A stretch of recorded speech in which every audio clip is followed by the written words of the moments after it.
Another thing that was interesting for me was the gay moment. The gay moment. I don't know if you guys noticed. If you guys noticed in the movie that these two ladies are dating, and it's so funny because I'll play this scene very quickly.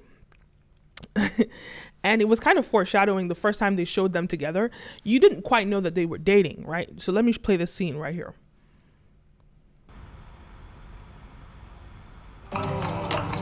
Yes, General. I told you not to bring them.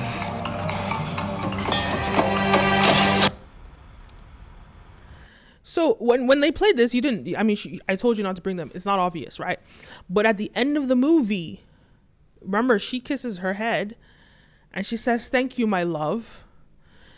And even in the movie theater, everybody was like, woo, everybody was like screaming and stuff in the movies. But I think that was an interesting component to the Afrofuturism theme, because in Africa, well, it's kind of like, it's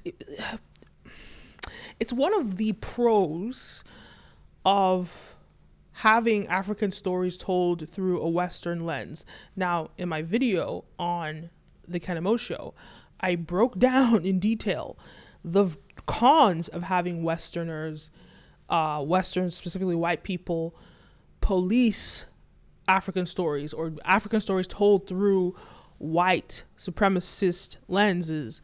I spoke about that. But here, I want to bring how this gay moment is actually a benefit, because as much as these African countries deny the existence of gayness, deny it, this movie sort of pushed the agenda that you can't deny it, it's present.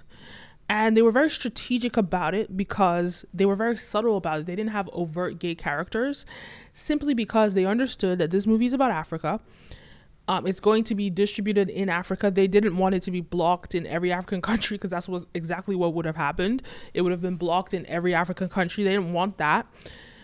So they decided to sneak it in there in a very subtle way, but in a way that was obvious to those that understand. Because some people are going to watch that in Nigeria and they're not going to understand that those two are gay.